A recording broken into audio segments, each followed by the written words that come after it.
Sisto Terán es actualmente secretario de la Unidad Ejecutora Norte Grande, pero en aquel 19 de diciembre del año 2001 estaba a cargo de la gobernación de Tucumán porque Julio Miranda en ese momento participaba de reuniones de gobernadores cuando en ese momento el que era presidente, Fernando de la Rúa, declaraba el estado de sitio. Por eso ya tenemos el contacto con él, Sisto Terán, en diálogo con la tucumana. Ana Pedraza lo saluda.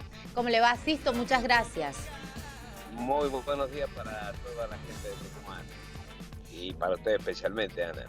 Muchas gracias por esta comunicación. Sisto, ¿qué ha significado esta gran fiesta popular que hemos vivido justamente por este mundial, haciendo la comparación cuando usted estaba ejerciendo las responsabilidades de gobernadora ya en el año 2001? Bueno, es la vida, que son los contrastes más extraordinarios que uno pueda ver. Me ha tocado el privilegio de estar aquí en Buenos Aires este domingo y este martes, que fueron dos congregaciones multitudinarias como yo no había visto en mi vida. De hecho, yo soy bastante propenso a ir a congregaciones populares, participo de muchas desde hace mucho tiempo.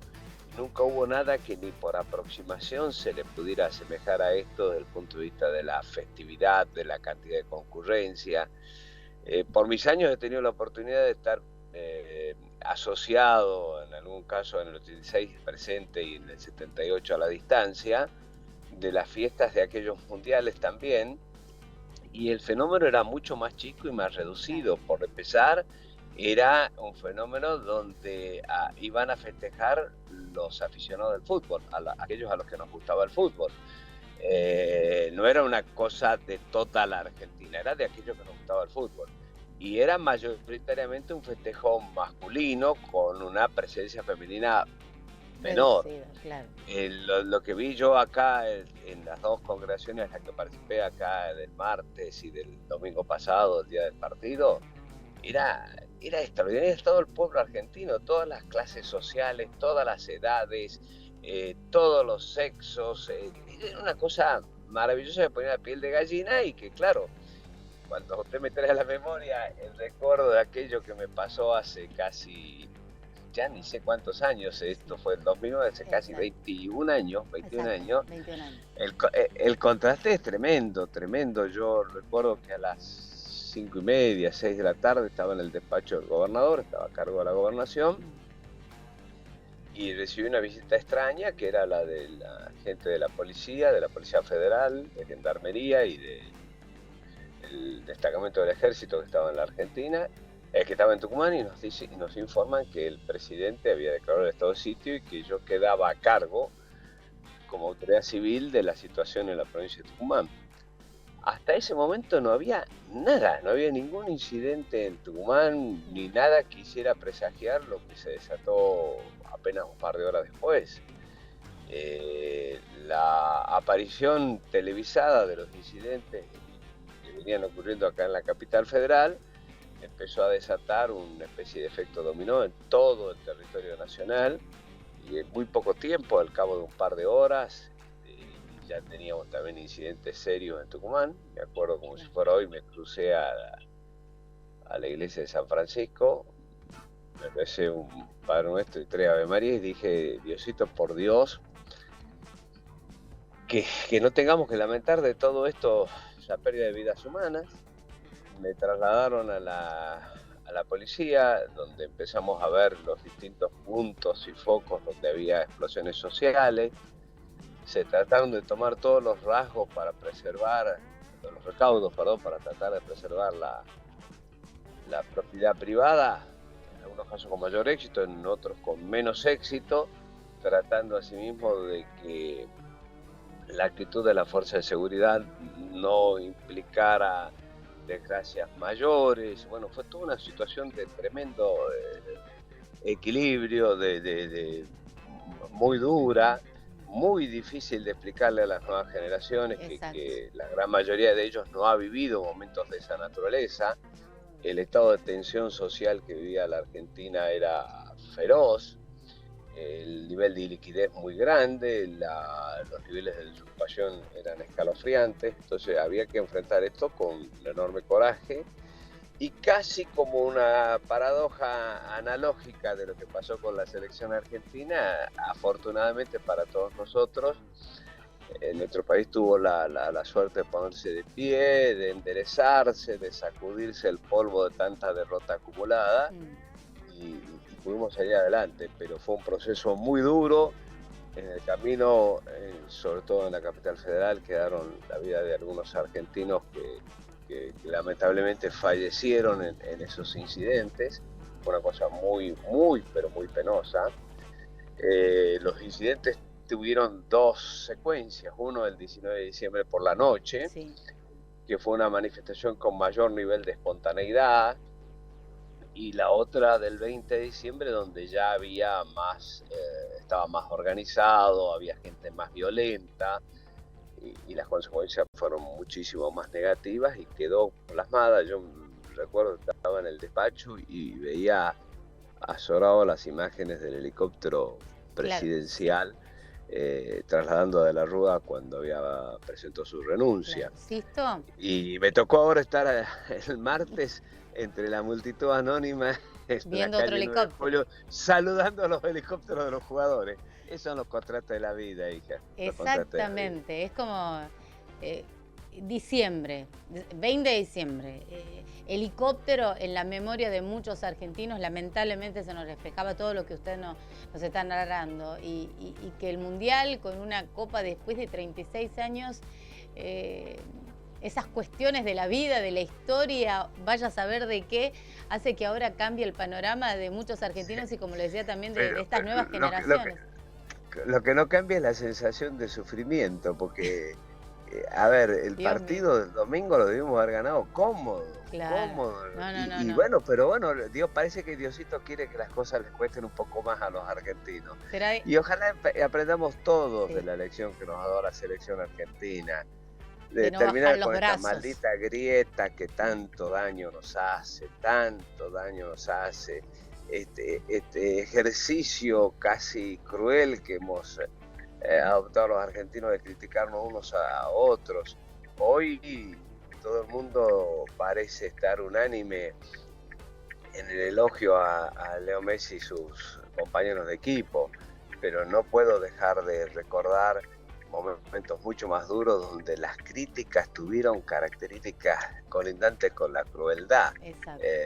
Y los chicos no aflojaron. Bueno, nosotros no tenemos que aflojar, tenemos que seguir adelante, ver el país con optimismo, creer en nosotros mismos, poner cada uno de nosotros desde donde estemos el granito de arena para tener un país mejor.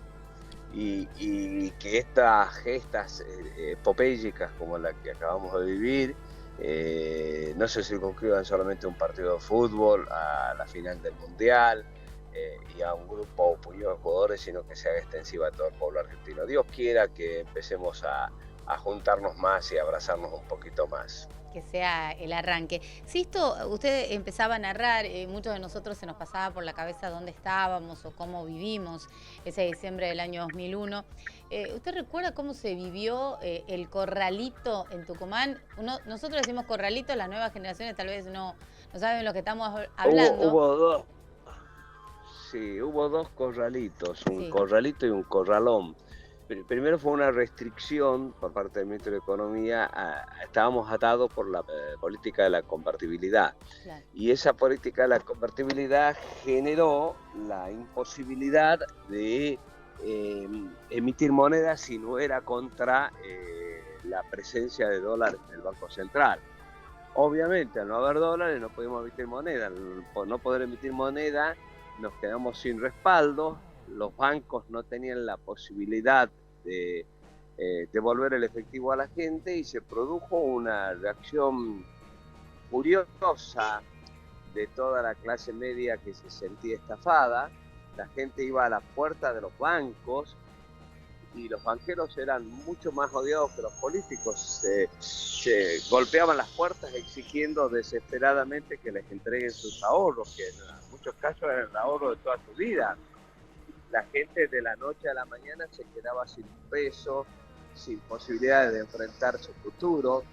Fue un momento gravísimo, donde hubo saqueos, la clase media golpeaba las puertas de los bancos, la clase baja iba a por los supermercados en busca de mercadería para su subsistencia, y los sectores más marginales de la sociedad y más delictivos aprovecharon además para hacer saqueos con violencia, apropiaciones indebidas de la propiedad que ya no tenían nada que ver con la subsistencia. Una cosa era el robo a un supermercado de mercadería para subsistir y otra era robarse un televisor, ¿no? No, tenemos esas imágenes que a muchos nos han quedado grabados, ¿no?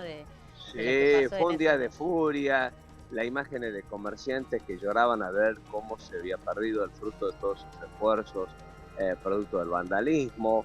Reconstituir la nación argentina después de semejante colapso fue una tarea titánica en la cual participó mucha gente.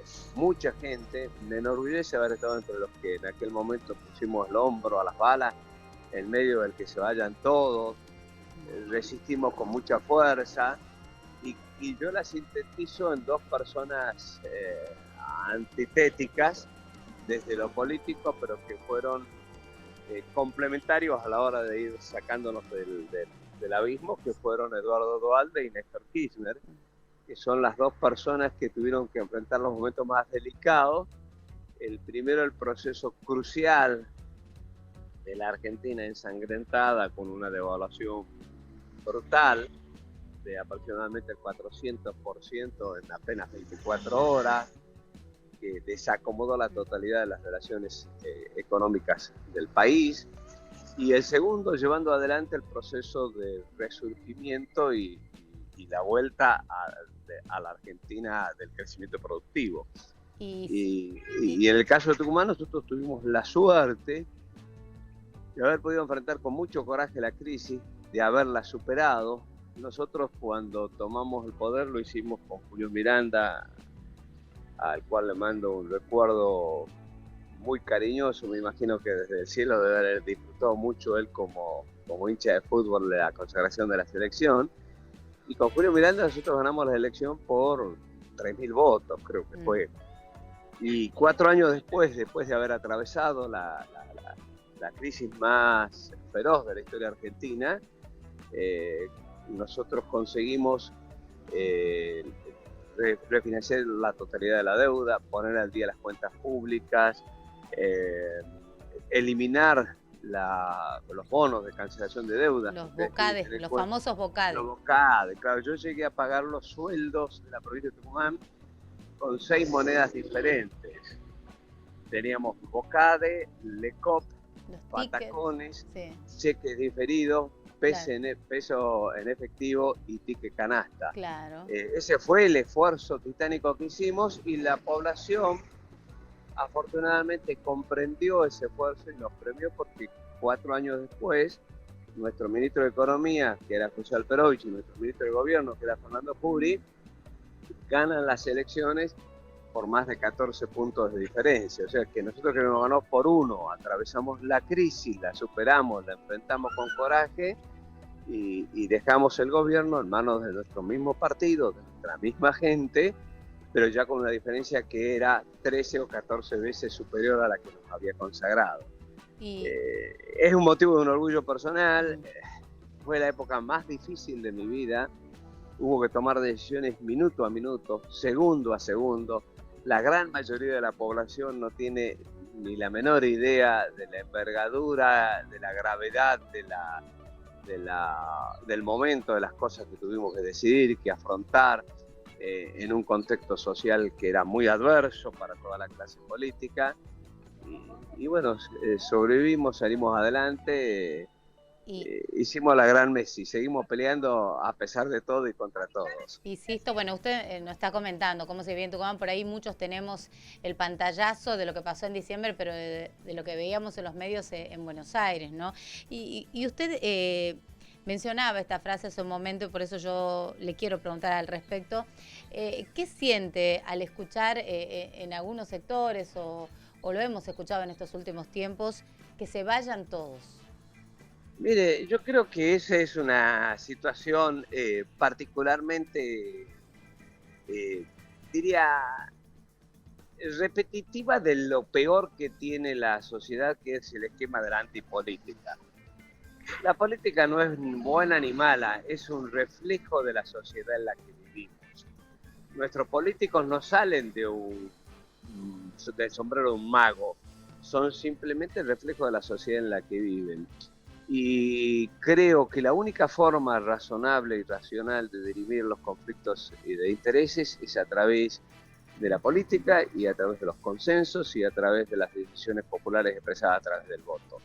Yo, en verdad, cuando veo a la gente en el afán de la protesta, hago dos cosas. Uno, un proceso de autocrítica y me pregunto por qué protestan y trato de ver en qué me he equivocado y trato de corregirlo.